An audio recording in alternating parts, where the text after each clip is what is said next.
আমি যদি প্রশ্ন ছুড়ে দিই আন্দোলন কি আমাদের, মানে শুধু আমাদের, আপনাদের আন্দোলন না? আপনারা তো গণকর্মী, আপনারা এই দেশের গণকর্মী, রাইট? এই আন্দোলন কি শুধু আমাদের? যদি আমি রিভার্স করি, আপনারা এখন আমার এখানে দাঁড়ান, আমি আপনাদের ক্যামেরা বুম নিয়ে দাঁড়াই, আপনার কি নিরাপত্তা আছে কদিন পরে, আজকে কালকে? বলেন।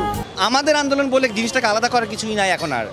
এখন শুধু একটা গোষ্ঠী ছাড়া, তুমি বলো নাহলে আমি বলি, এখন যে কোনো একটা গোষ্ঠী ছাড়া সমগ্র জাতির একটা, আপনি জিজ্ঞেস করেন ইন্ডিভিজুয়ালি, যদি সম্ভব হয় জিজ্ঞেস করেন, কেউ চায় না এই গভর্নমেন্টকে, আর কেউ চায় না।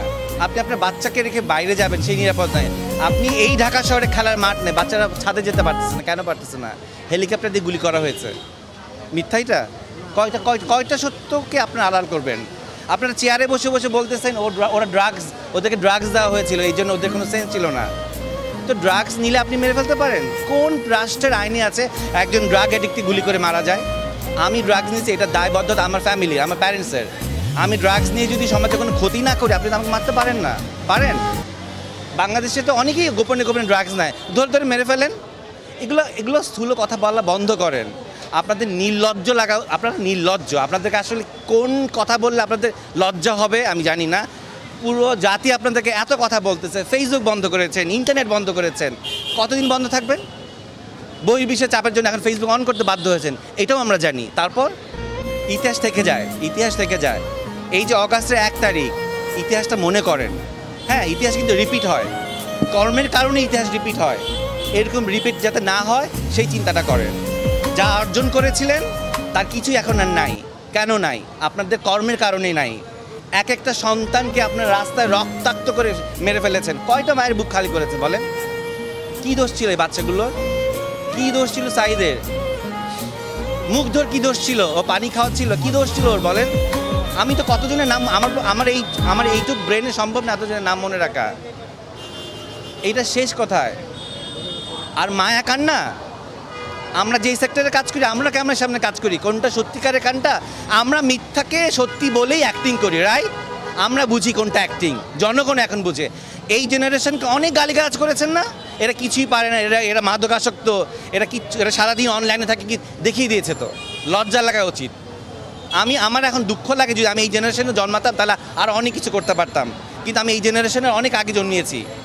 কিন্তু সেই দুঃখটাও আমার লাগে যে তাহলে আমি ওদের সাথে নিজেকে একাত্মতাবাদ করতে পারতাম। 15 দিন ঘরে বসেছিলাম, বলবো কি বলবো না, মানসিক যন্ত্রণা, রাতে ঘুমাতে পারি না। আমি কেন আমার দেশে ঘুমাতে পারবো না? আমি কেন জানি না একটু পরে আমি এই বক্তব্য দিয়েছি, অনলাইনে যাবে, ফেসবুকে যাবে, টিভিতে যাবে, আমি আমার বাসায় পৌঁছাতে পারবো কি না? আমার যাওয়ার কথা ছিল ব্যাংকে। আমি যখন জানতে পারলাম সমগ্র শিল্পীরা আজকে এক হয়েছে, আমি চলে আসি, আমি আমার প্ল্যান ছুঁড়ে ফেলে দিয়ে আসি, আমি ব্যাংকের কাজ সানডেতে করবো। কেন আজকে এসছি? আর কতদিন চুপ থাকবো বলেন? আমি আজকে নাই হয়ে যেতে পারি। আমি হয়তো বাসা থেকে ঘুমাতে গেলাম, দেখবো হয়তো পুলিশ আসে, নিয়ে যাবে আমাকে। তারপর আপনারা কী করবেন? পরের দিন আপনারা দেবেন ওনাকে ধরে নিয়ে গেছে। এতটুকুনি আপনাদের দায়িত্ব, এর বেশি কিছু না। আপনারাও নামেন, আপনারা নিজেদের ক্যামেরা নিজেরা ঘুরান, বুমটা দিয়ে কথা বলেন। হ্যাঁ, বেতনের কথা বাদ দেন, চাকরির কথা বাদ দেন। দেশ না ঠিক থাকলে বেতন কোত্থেকে আসবে আপনাদের? ভালো থাকেন। চাওয়া কি? চাওয়া সমগ্র জনগণ যা চাচ্ছে তাই। এই রক্তাক্ত বন্ধ হোক, ধরপাকড় বন্ধ হোক, এবং নির্লজ্জভাবে এইরকমভাবে জাতির কাছে মিথ্যাচার বন্ধ হোক। ক্ষমতায় বসে থাকবেন না, কেউ বলবো না আমরা আপনি ক্ষমতা ছাড়েন। আপনার যদি মনে হয় যে ক্ষমতা ছেড়ে দেওয়ার সময় হয়েছে, ছেড়ে দিন, বাকি সম্মানটুক নিয়ে অন্তত বাঁচবেন। যদি আপনি ধরে আঁকড়ে বসে থাকেন, ওই সম্মানটুক থাকবে না। কার সন্তান, কার মানস কন্যা, হ্যান কন্যা, এগুলো কিচ্ছু থাকবে না। অর্জন ধরে রাখতে হয়, লাঠি পেটা করে গুলি দিয়ে কিন্তু অর্জন ধরে রাখা যায় না। তো ধরে রাখতেছেন, রাখেন না। এই কথাগুলোও ইতিহাসে থাকবে। এখন আর বই পুস্তকের যুগ না, ছিঁড়ে ফেললে পোকা খেয়ে ফেললো, চার পোকা খেয়ে ফেললো। এখন ইন্টারনেটের যুগ এলো, সারা জীবন থেকে যাবে। রিমাইন্ডার যেমন আসে না প্রতি বছরে ফেসবুকে, এগুলোও আসবে। ইন্টারনেট ডিলিট করা যায় না, ইতিহাস বিকৃত করা যায় বই পুস্তকের। এই ডিজিটাল জিনিস কিন্তু বিকৃত করা যাবে না। কতদিন করেন?